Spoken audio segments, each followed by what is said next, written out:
Cerita ini diangkat dari mitos warga sekitar mengenai siluman monyet kembar yang menguasai suatu hutan. Nah, gimana ceritanya? Langsung saja yuk kita masuk ceritanya.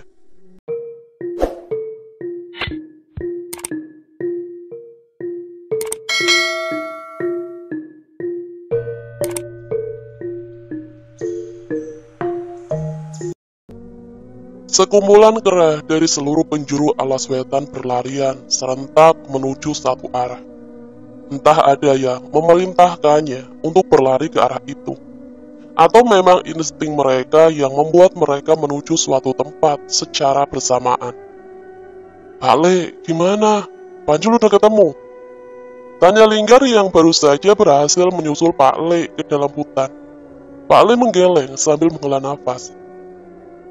"Bocah itu terlalu gegabah. Saya berhasil menemukan Panjul tadi. Dia pingsan, dan saya berhasil menyadarkannya. Tapi bocah bedul itu malah nekat pergi lagi ke dalam hutan," jelas Pak Le. Perlahan dari belakang hutan terlihat Linus berjalan dengan cara yang aneh. Sorot matanya mendadak berubah lebih tajam. Kekuatan makhluk itu sudah menghilang dari hutan ini. Sesuatu sudah terjadi. Ucap Linus dengan suara yang jauh berbeda dari yang sebelumnya mereka dengar. Pak Le merasa heran dengan gerak-gerik Linus. "Mas Linggar, itu?" tanya Pak Le. Linggar mengangguk, mengiyakan perkiraan Pak Le. Itu adalah kesadaran dari pusaka batu berbentuk pisau milik Linus Pak Le. Jelasnya, Pak Le mengerti dan mencoba menghampirinya. Mbah tahu kemana makhluk itu menghilang? Atau Mbah tahu keberadaan Panjul?" tanya Pak Le. "Aku sudah menjaga hutan ini bertahun-tahun. Jelas aku mengetahui saat kekuatan gelap makhluk penguasa alas wetan itu menghilang. Ikuti saja monyet-monyet itu," ucapnya. "Panjul, kalau keberadaan Panjul?" tanya Pak Le. Namun sayangnya Linus berhasil mendapatkan kesadarannya kembali sebelum menjawab pertanyaan Pak Le. "Maaf Pak Le, kekuatan pusakaku ini masih belum pulih sepenuhnya," jelas Linus. "Sudah, tidak apa-apa. Pilihan terbaik adalah kita harus menerobos hutan ini lebih dalam dan mencari tahu kemana arah monyet-monyet itu pergi," ucap Pak Le. Linggar dan Linus setuju dan segera berlari mengikuti gerombolan monyet itu. Pengejaran mereka bertiga terhenti di sebuah sendang hitam di tengah hutan yang disinari oleh cahaya bulan. Namun batu dan akar-akar pohon tua membuat sendang itu terlihat kecil, apalagi saat seluruh rombongan kera berdiri terpaku di sekitar sendang itu. Sayangnya tak hanya gerombolan kera itu yang ada di sana, tapi keberadaan pasukan pocong berkain kafan hitam sudah menanti kami di sana. Tidak seperti pocong pada umumnya, makhluk itu melayang-layang di atas tendang kecil itu dan mulai mendekat mengelilingi kami. "Mas Linggar, mundur," ucap Pak Le yang segera membacakan sebuah mantra yang menciptakan api tepat di sekitar tubuh pocong itu. Linus yang dirasuki pusakanya mendekat, seolah mengetahui ilmu itu. Amalan api itu mirip dengan ilmu yang digunakan dukun budak setan itu. Kembali suara Linus berubah dan segera menerjang pocong hitam yang melayang-layang, mengitari kami di atas sendang itu. Pak Le terlihat bingung. Api Pak Le tidak mempan terhadap pocong hitam itu. Padahal biasanya api itu bisa menenangkan arwah penasaran. "Jangan kaget, mereka pocong liar, bukan yang bangkit dari jasad manusia. Mereka bukanlah roh penasaran, melainkan bangsa pocong sakti, salah satu dari ras demit," jelas pusaka yang merasuki tubuh Linus. Angin semilir pangurip geni.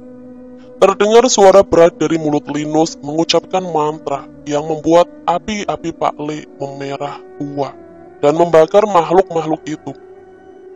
Mereka terlihat kesakitan hingga mereka memutuskan untuk menghilang dari pandangan kami. Merasa sudah aman, Linggar mendekat dan memperhatikan sendang di hadapan mereka. Itu tempat apa, Pak Le? Tanya Linggar yang melihat kubangan air kecil yang tidak pernah mereka sangka ada di sana. Kalian yang pernah kesini, kenapa malah tanya ke saya? Jawab Pak Le yang memperhatikan monyet itu satu persatu. Mungkin ia mencari keberadaan Kliwon di sana. Linggar menggaruk-garuk kepalanya, sementara Linus sudah kembali ke kesadarannya. Iya, omongan Pak Le sih benar, Gar. Harusnya kita lebih tahu. Jelas Linus. Sendang daun hitam. Sudah ratusan tahun, sendang ini tidak pernah kehabisan air. Ucap Linus yang segera kembali dalam pengaruh pusakanya. Ada kekuatan dari alam lain yang membuat sendang ini tetap hidup. Jelasnya lagi. Terus Mbah, apa hubungannya hilangnya Pancul dengan sendang itu? Tanya Linggar. Pak Le mendekat ke sendang dan melihat sesuatu yang mencurigakan. Ada Mas Linggar, itu sarung Pancul. Jawab Pak Le sebelum pusaka itu menjawab lagi. Dengan segera Pak Le berlari, mengambil sarung yang mengambang di sendang kecil itu, dan membawanya ke hadapan Linus dan Linggar. Ini sarung Pancul. Apa maksud Mbah, sendang ini menghubungkan alam ini dengan alam lain? Tanya Pak Le. Linus mengangguk mengiyakan. Sepertinya keputusan dengan mudah disepakati oleh mereka. Mereka harus mencari tahu dasar sendang ini dengan salah satu dari mereka menyelam ke dalam sendang itu. Bodoh, bila kalian ikut terbawa ke tempat itu, belum tentu kalian bisa kembali. Sekali lagi suara dari sosok pusaka itu terdengar dari tubuh Linus. Lalu apa yang harus kami perbuat, Mbah? Tanya Linggar. Aku bisa menembus alam itu, namun untuk kembali harus ada yang memiliki kemampuan untuk mengukirkan jalurnya. Pak Le berpikir sejenak, mencoba mencari kemungkinan yang bisa ia lakukan. Apa ilmu raga sukmaku berguna, Mbah? Bila aku menempelkan sebagian sukmaku pada ukiran tubuh pusaka Mbah, mungkin itu bisa membawa Mbah dan Pancul kembali saat aku menarik kembali sukmaku. Tanya Pak Le. Memang, itu yang kumaksud. Tapi selama kepergian kita, gunakan ajian apimu lagi untuk melindungi mereka berdua. Perintah sosok di tubuh Linus itu.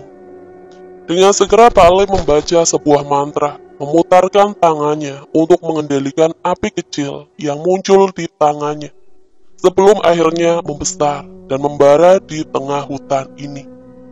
Ini adalah api Baraloka, api putih yang mampu melenyapkan niat jahat roh di sekitar kalian. Gunakan untuk melawan makhluk apapun yang muncul. Ucap Pak Le yang segera membentuk posisi meditasi dan berkonsentrasi membagi sukmanya. Tunggu Pak Le, bagaimana cara kami menggunakan api ini? Tanya Linggar dengan wajah yang panik dan juga Linus yang kesadarannya sudah kembali. Tanpa tahu harus berbuat apa, tak lama kemudian terdengar suara makhluk yang mengaum dengan sangat keras hingga ke seluruh penjuru hutan. Suara itu dibarengi dengan suara langkah kaki yang besar terdengar mendekat dengan cepat ke arah mereka. Angin berhembus begitu kencang di gelapnya hutan yang hampir tidak dapat dibedakan mana siang dan mana malam.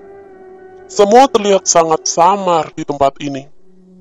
Jogorawu, itu adalah nama sosok makhluk yang sedang kami hadapi saat ini. Ia mengepung kami bersama dengan pasukan raksasa hitam yang sedari tadi menyerang kami. Ayo Wanasura, kita serang demit Jogorawu itu, biar demit-demit lain-lain menjadi urusan bocah gondrong itu, ucapku. Wanasura tersenyum dan mengaum sekuat tenaga.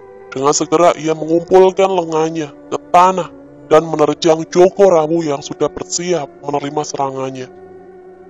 Tepat saat akan mencapai tubuh Jogorawu, Wanasura melompat dan melarikan diri. Dia segera berlari ke sisi gelap hutan yang berada tak jauh dari posisi Jogorawu berada. Wanasura, kamu ngapain? Musuhmu di sana itu loh, ucapku. Sayangnya Wanasura hanya tersenyum dengan memamerkan giginya, seolah memang sedang berniat melakukan itu sedari awal. Awalnya aku khawatir dengan Giridaru dan bocah gondrong itu. Namun saat melihat Joko Rawu mengejar kami, aku merasa sedikit lega. Aku berpegangan erat saat Wanasura berlari, hampir tak beraturan ke berbagai penjuru hutan. Tapi ternyata hal yang tidak kusangka terjadi. Kami muncul di sisi hutan, di mana punggung Joko Rawu terlihat dengan jelas. Dan dengan segera Wanasura menyerangnya, dengan memukulkan sekuat tenaga, hingga terpental dan kembali melarikan diri ke sisi hutan lain. Beberapa saat kemudian kami muncul lagi di sisi samping Joko Rawu, dan Wanasura kembali menyerangnya. Rupanya ini adalah strategi bertarung Wanasura. Kamu cerdik juga, ucapku kagum. Namun strategi itu tidak bertahan lama. Kali ini beberapa kali pun Wanasura memutari hutan. Ia tidak menemukan kembali sosok Joko Rawu. Ia membuat kami kebingungan, hingga sebuah sapuan besar meluluh lantakan puluhan pohon dalam sekali tebas. Itu adalah ulah Joko Rawu. Kini ia berdiri sendiri dengan menggenggam pusaka berbentuk gada besar yang ia gunakan untuk menyapu pohon-pohon di sekitarnya. Terlalu mengerikan, kali ini sosok Joko Rawu mulai terlihat jelas dengan tubuh yang hampir mirip dengan Wanasura, namun dengan ukuran yang lebih besar dan sangat gelap. Pantas saja, dukun itu tidak bisa berbuat apa-apa. Dia bukan roh manusia yang bisa diajak berkompromi. Semua yang ia lakukan hanya berdasarkan insting buasnya saja. Sangat berbahaya bila membiarkan ia kembali ke alas wetan lagi. Aku merasakan gemetar di tubuh Wanasura. Sepertinya ia juga gentar melihat makhluk ini. Apalagi setelah strateginya tidak lagi berguna. Sebuah mantra penguat raga kubacakan dan kusalurkan ke tubuh Wanasura. Samar-samar terlihat cahaya memasuki tubuh Wanasura dan membuat tubuhnya semakin tegap. Tidak apa-apa Wanasura, kita hadapi bersama, ucapku padanya. Wanasura mengangguk seolah siap menerima segala resiko dari pertarungan ini. Sepertinya Joko Rawu merasakan ketakutan kami dan memutuskan untuk menyerang kami dengan gada hitamnya yang besar. Wanasura mundur ke dalam hutan di belakangnya. Sayangnya kekuatan gada itu terlalu besar dan menghancurkan pohon-pohon di sekitar kami dan membuatku dan Wanasura terpental. Kalau memang kekuatan besarnya berasal dari pusaka itu, mungkin saja tubuhnya masih bisa kita serang, ucapku. Terdengar mudah, namun akan sulit untuk dilakukan. Hingga aku dan Wanasura memutuskan untuk berpencar. Wanasura mengaum dengan keras, memancing perhatian Joko Rawu untuk menyerang ke arahnya. Sementara aku memusatkan kekuatanku dan menggunakan semua ilmu yang pernah diajarkan oleh Pak Le. Tepat ketika Wanasura berhasil memancing Joko Rawu untuk membelakangiku, aku keluar dari persembunyianku dan menyerang persendian kakinya, berharap makhluk itu akan kehilangan keseimbangan. Seranganku melukai kakinya, namun ternyata tidak berpengaruh banyak. Maaf Wanasura, aku lupa. Demi tidak punya dengkul. Teriakku yang segera kembali bersembunyi. Sementara Wanasura kembali mengalihkan perhatiannya lagi. Sayangnya kesempatan kedua sulit untuk didapat. Sebuah pukulan besar dari gada Joko Rawu berhasil mengenai tubuh Wanasura dan membuatnya hampir tidak berdaya. Aku ingin berteriak sekeras mungkin, namun itu jelas akan membahayakanku.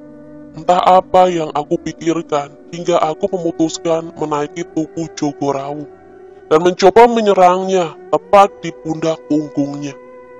Sayangnya aku tidak bisa mengeluarkan kekuatan sekuat tadi. Aku menyerangnya bertubi-tubi, namun hanya sedikit berdampak padanya, hingga ia menghempaskan tubuhku tak jauh dari tubuh Wanasura. Sakit. Tanpa sadar sudah banyak luka-luka di sekujur tubuhku. Namun ini belum ada apa-apanya dengan yang diterima oleh Wanasura. Aku berjalan tertatih menghampiri Wanasura yang tengah tersungkur menahan lukanya. Wanasura, kembali ke tubuhku. Kita cari cara lain. Perintahku.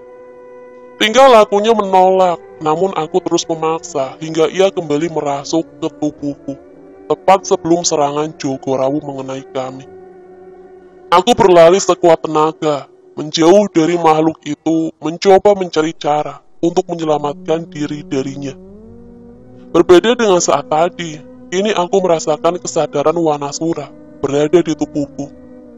Sepertinya kali ini kami terhubung seperti saat aku bertarung dengan Kliwon. Sialnya saat ini Jogorawu sudah berada di hadapanku lagi. Mata merah Jogorawu memandangku dengan penuh amarah. Namun sebelum serangannya mengenai tubuhku, tiba-tiba Jogorawu terpental oleh sebuah serangan yang muncul dari sisi hutan lain. Itu adalah bocah gondrong tadi. Kita pergi dulu, ucap Kirideru yang muncul dari dalam kegelapan hutan. Kita melarikan diri kemana? Tanyaku yang segera berlari mengikuti arahan Kirideru. Tidak, kita akan bertarung dengannya di tempat lain. Jelasnya, terlihat dari sisi semak-semak hutan, bocah gondrong itu mengikuti kami sambil menghalau demit-demit yang mengikuti kami. Kalau kita menyatukan kekuatan, apa kita bisa mengalahkan Jogorawu? Tanyaku. Belum cukup, tapi aku merasakan ada kekuatan yang akan datang di suatu tempat di hutan ini. Kita ambil pertarungan ini, ucapnya.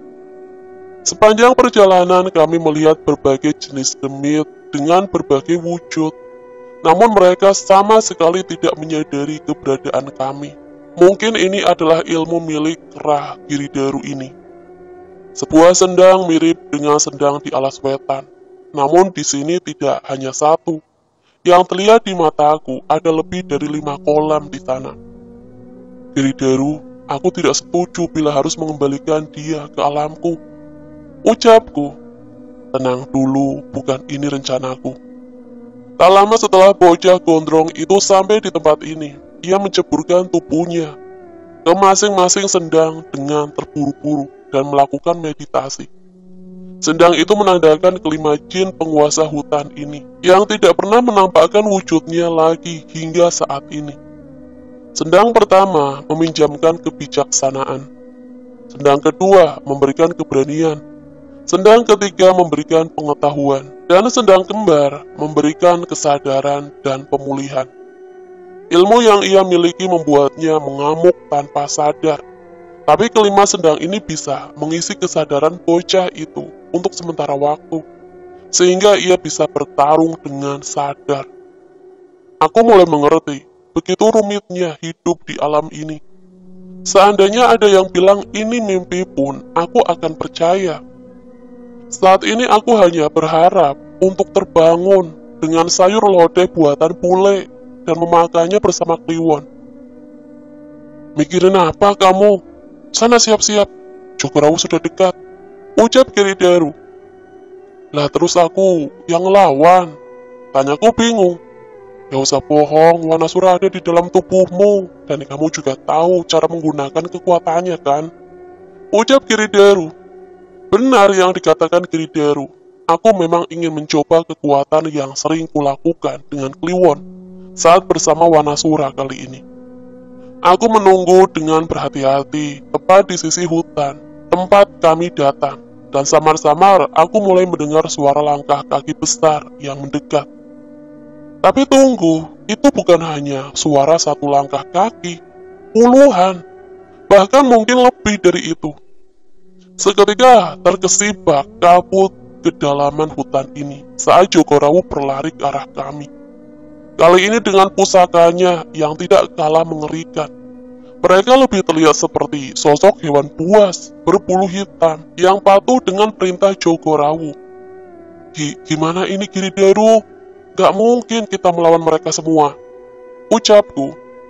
Enggak, sudah jelas apa yang harus kita lakukan. Kabur.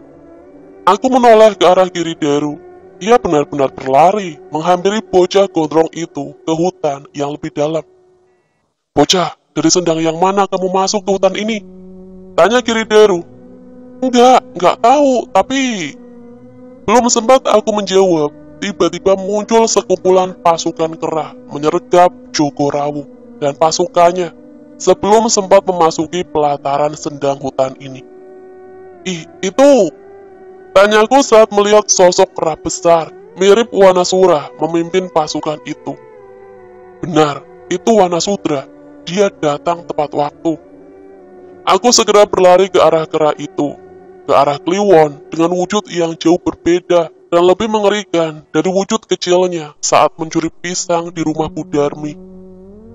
Kliwon! Teriakku. Ia mendengar suaraku dan segera meninggalkan pertarungan menghampiriku. Entah aku tidak bisa mengerti apa yang kupikirkan. Di satu sisi aku senang bertemu dengannya, dan di satu sisi aku khawatir karena ia juga ikut terjebak di alam ini. Tepat saat mendekatiku, Kliwon kembali ke tubuh kera kecil dan naik ke pundakku. Di saat yang sama, Wanasura keluar dari tubuhku dan menyambut kembarannya itu. Aku rasa kita tidak ada lagi yang perlu kami takutkan. Bocah gondrong itu juga sudah menyelesaikan meditasinya dan bersiap memasuki medan perang. Satu persatu pasukan Jogorawu dihabisi hingga tidak berdaya oleh bocah gondrong bersama pasukan yang dibawa oleh Kliwon. Kliwon menghampiri Kirideru seolah mengucapkan salam dan menyampaikan pesan padanya. Kini Jogorawu terlihat gentar saat melihat Wanasura dan Kliwon kembali ke wujud kera raksasanya yang menghampirinya. Aku bersiap berlari menaiki salah satu tubuh mereka. Namun dengan cepat, Kirideru menarik tubuhku. Sudah, tidak ada yang perlu dikhawatirkan. Sekarang kita hanya penonton, ucap Kirideru. Benar kata Kirideru, Wanasura dan Kliwon dengan mudah berhasil mengimbangi kekuatan Jogorawu, hingga beberapa kali ia terpental. Sebuah pertarungan yang tidak masuk di akal bila dilihat oleh manusia biasa. Seekor kera kecil yang sering iseng dengan warga desa dan melemparkan kacang ke anak kecil, kini bertarung dengan sosok raksasa yang seukuran pohon yang biasa dipanjat olehnya. Aku begitu semangat berteriak kepada kedua kera kembar raksasa itu, sementara Kirideru memperhatikan dengan cemas bocah gondrong yang membantu pertarungan itu. Bocah, sesuatu akan datang ke tempat ini dan menyelesaikan pertarungan ini, ucap Kirideru. Aku menoleh tanpa tahu maksudnya. Saat itu terjadi, akan ada sesuatu yang bisa membawamu kembali ke alammu. Tunggu, kamu bisa meramal masa depan. Jadi kamu kera, cenayang? Tanyaku. Kirideru menghela nafas dan bersiap menyampaikan sesuatu. Yang kamu bilang sedikit benar. Bangsa kera Wanamarta sudah dibekali dengan kekuatan gaib sejak lahir, dan yang terpilih bisa samar-samar melihat beberapa saat ke depan. Jelasnya, aku cukup lega. Itu berarti aku bisa kembali ke tempat Pak Le setelah semua masalah ini selesai. Saat kesempatan itu tiba, sahabatmu Wanasudra atau yang kau panggil Kliwon itu tidak bisa ikut denganmu. Ucap Kirideru membuatku terperanjat. Maksudmu apa?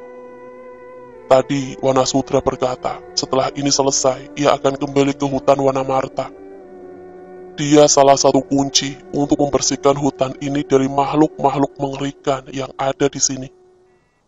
Seketika tubuhku lemas. Aku tidak dapat membayangkan bila harus mencuri pisang di kebun Bu Darmi sendirian. Dan tidak ada yang menemaniku saat dihukum oleh Pak Le. Tapi bila tujuannya seperti itu, aku benar-benar tidak bisa menentangnya. Wanasudra punya satu permintaan. Lanjutnya, bawalah Wanasura bersamamu. Raganya sudah mati di alammu. Saat hutan ini sudah kembali normal, Wanasura sudah tidak punya tubuh lagi untuk didiami, dan ia akan lenyap saat itu juga. Dengan segera aku menyetujui ucapan Kirideru. Aku tidak ada masalah dengan keberadaan Wanasura di tubuhku. Terlebih ia terhubung dengan Kliwon. Kalau begitu, jangan halangi aku untuk bersenang-senang dengan mereka. Ucapku yang segera berlari menuju medan tempur dan menaiki tubuh Kliwon dengan bulunya yang terasa sangat nyaman.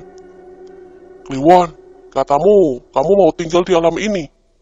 Tanyaku. Kliwon hanya menoleh dan memberikanku senyuman yang dipaksakan sambil menghindari serangan Jogorawu. Aku nggak masalah, tapi kalau di sini kamu jangan nakal lagi sama teman-temanmu. Jangan sampai mereka kira aku yang ngajarin kamu nakal. Ucapku sambil menahan air mata. Berarti kamu juga nggak boleh marah kalau jatah pisangmu dari kebun Budarmi aku makan ya. Terlihat juga mata Kliwon berkaca-kaca, namun ia terus berusaha tegar. Aku membacakan mantra penguat raga dan menyalurkannya pada Kliwon, hingga pukulannya bisa mementalkan Jogorawu. Oleh-oleh dari Mas Linggar di rumah bule juga belum habis, tapi tenang aja, nanti aku bagi-bagi sama Ani. Seketika Kliwon kembali ke tubuh keranya, menaiki pundakku dan menggenggam dengan erat. Ia menyentuh kedua tanganku dan memberi kekuatan seperti saat kami bertarung bersama sebelumnya. Aku berlari ke Wanasura dan membantunya menghajar Jogorawu dengan kekuatan dari Kliwon. Sebuah pertarungan yang sengit antara kami bertiga melawan Jogorawu. Aku ingin menikmati pertarungan ini sebaik-baiknya saat hangatnya kekuatan Kliwon mengalir di tubuhku dan keberadaan Kliwon yang berada di pundakku. Sayangnya Jogorawu tidak menyerah. Ia mengambil gala hitam besarnya dan menyalurkan kekuatan yang sangat besar di pusaka itu. Namun saat gadanya berayun, sebuah benda menyambar dari suatu tempat dan menghancurkan pusaka Jogorawu itu. Kami semua menoleh ke arah datangnya benda itu, yang ternyata berasal dari dalam salah satu sendang. Itu pusaka temannya Mas Linggar. Ucapku saat melihat sebuah batu berbentuk pisau yang menancap di tanah setelah menghancurkan pusaka Jogorawu. Terlihat cahaya menyerupai benang putih terhubung dengan pusaka itu. Aku sedikit merasakan keberadaan Pak Le dari cahaya itu. Bocah, sekarang waktunya, ucap Kirideru. Kirideru menghampiriku dan mengambil pusaka itu. Ikuti benang cahaya itu, mereka sudah menunggumu. Ucap sosok pusaka yang merasuki Kirideru. Cepat, kami bisa mengurus ini semua. Ucap Kirideru yang mendapatkan kembali kesadarannya. Aku tidak tahu harus berbuat apa, namun Kirideru segera menarikku ke arah sendang tempat pusaka itu muncul. Wanasura segera menghampiriku dan merasuki tubuhku setelah Kliwon memberi isyarat padanya. Dan saat itu juga aku tersadar bahwa kesadaran Wanasura dan Kliwon terhubung dengan erat.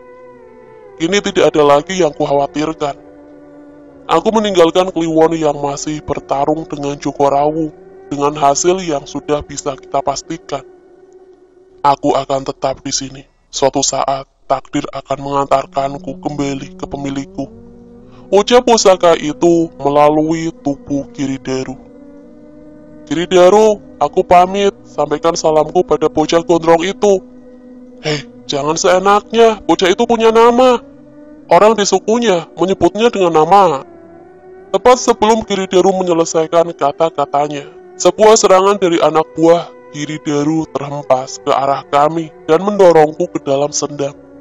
Dengan mengikuti benang cahaya itu, aku berenang ke arah lubang hitam, tempat benang cahaya itu memandu kami. Bara api Pak Ale melindungi Linggar dan Lindus dari serangan roh-roh yang mendekat.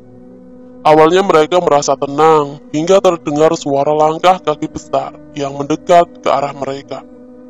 Saat semakin mendekat terlihat sosok Buto dan raksasa dengan wajah bengis yang bersiap melampiaskan amarahnya setelah bertahun-tahun terkurung di hutan ini.